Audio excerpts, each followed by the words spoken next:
woke side of the internet thinks going through someone's old MySpace account makes them part of the resistance. It doesn't. It makes you a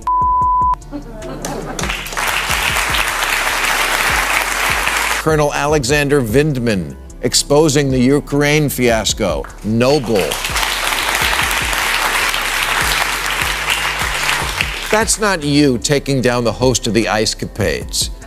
You're a loser with Wi-Fi and all the time in the world to listen to long-forgotten podcasts. You're not a journalist. You're just a creepy little rat. Go to Texas and catch a runaway embryo. Bill Maher has once again taken aim at the cult of wokeism, and this time, he's turning up the heat. His latest target is the self-appointed moral police who spend their days digging through old tweets, desperate to ruin someone's career over a joke from years ago. Maher's takedown is blistering. He calls out their hypocrisy, fake outrage, and the strange thrill they get from public humiliation. His message is clear. This isn't justice or progress. It's performative outrage disguised as morality. Not a bad thing. Oh, it used to be. Used to be one of the first things we taught children. Nobody likes a tattletale. But now, virtually any public accomplishment comes with the obligatory follow-up snitch story a few days later. Like what happened with that sad schmuck who was supposed to host Jeopardy! But fortunately, the honor of game shows was preserved when Squeal Team 6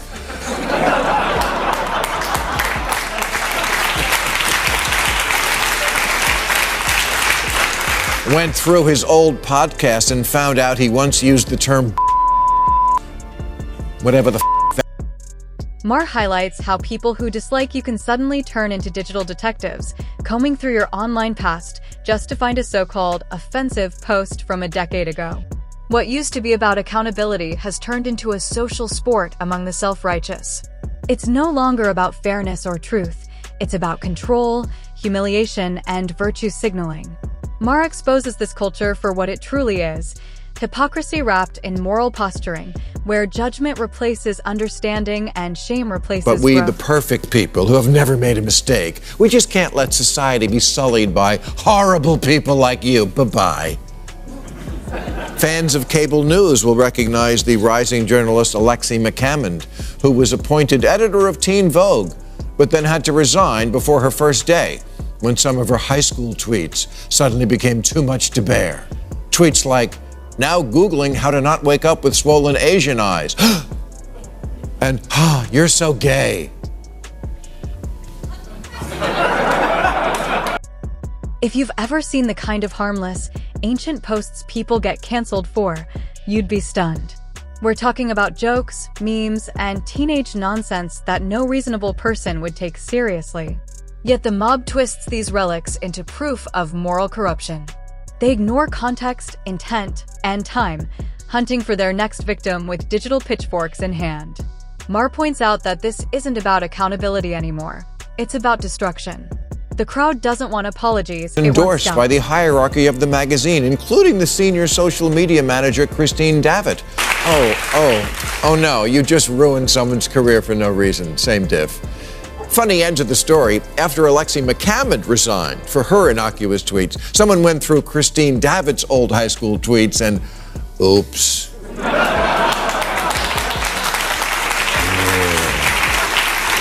Seems she tweeted the N-word twice to a white friend in 2009.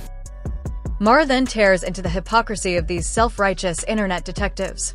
The very people who dig through others' pasts are often guilty of the same mistakes they claim to despise. Their timelines are filled with their own bad takes, offensive jokes, and foolish opinions. They just count on no one noticing. Maher's point is brutally honest. If everyone were judged by their past, nobody would survive.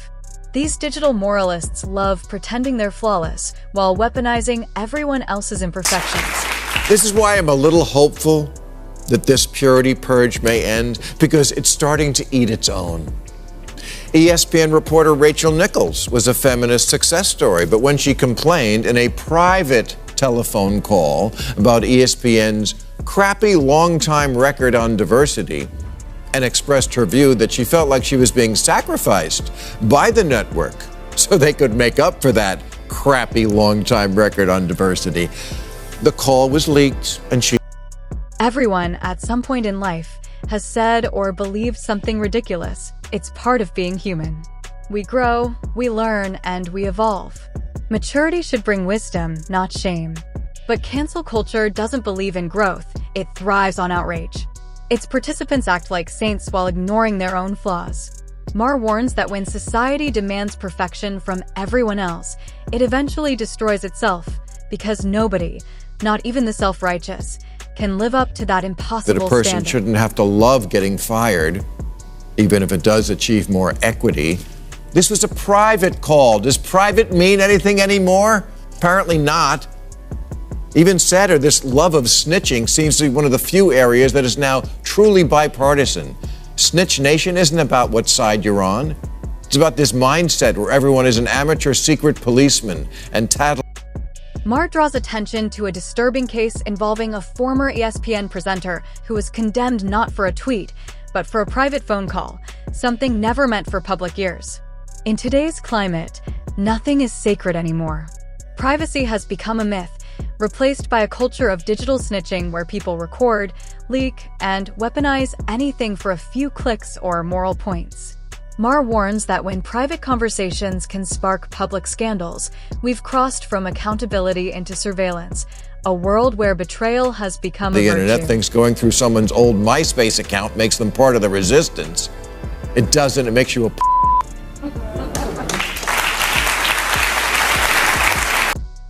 There's no bravery in destroying someone's life from behind a keyboard. Maher calls out the far-left moral crusaders who believe that by exposing old tweets or private comments, they're fighting for justice. In reality, they're indulging in a digital blood sport disguised as virtue. He describes them as bitter, insecure individuals who feel powerful only when tearing others down. Maher's message is sharp.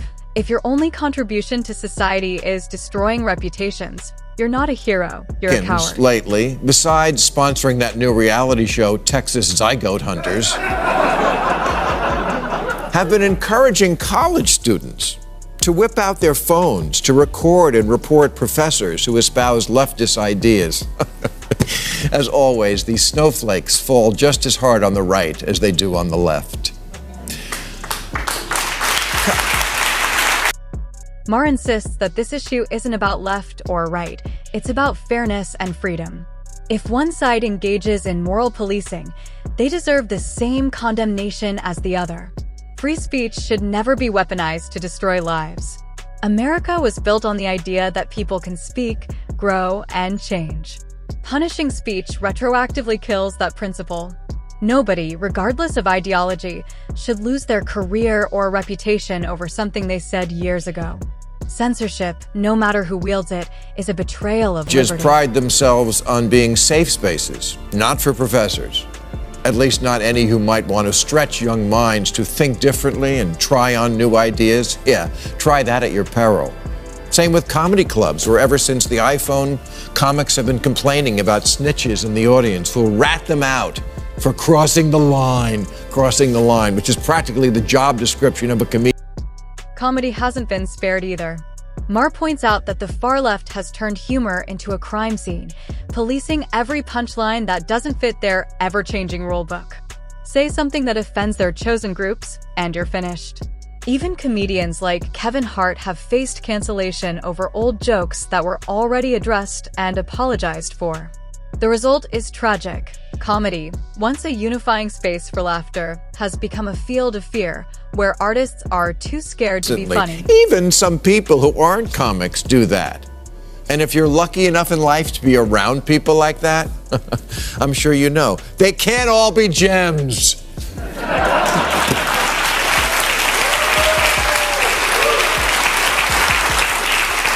Sometimes you get the twisties, and the joke doesn't land just right. Exposing that doesn't make you know. Maher reminds his audience that true courage lies in preventing harm, not in scouring old tweets for moral victories. There's a difference between protecting people and persecuting them. The cancel crowd loves pretending they're fighting evil, but in truth, they're just hunting flawed human beings. What they call accountability is really public humiliation dressed up as virtue. Maher draws a firm line. This behavior isn't noble. It's petty, shameful, and profoundly un-American. Or think of Edward Snowden enduring exile in Russia so he could expose unlawful government snooping. Noble. Colonel Alexander Vindman exposing the Ukraine fiasco. Noble. That's not you taking down the host of the Ice Capades. You're a loser with Wi-Fi and all the time in the world to listen to long-forgotten podcasts. You're not a journalist. You're just a creepy little rat. Go to Texas and catch a run. In his final remarks, Maher makes it clear that the culture of digital snitching, selective outrage, and moral policing is destroying society from within.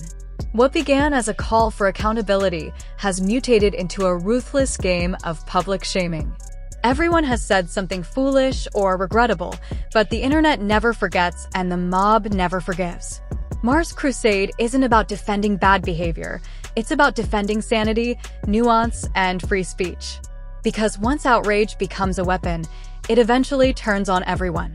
And when that happens, there'll be no one left to laugh.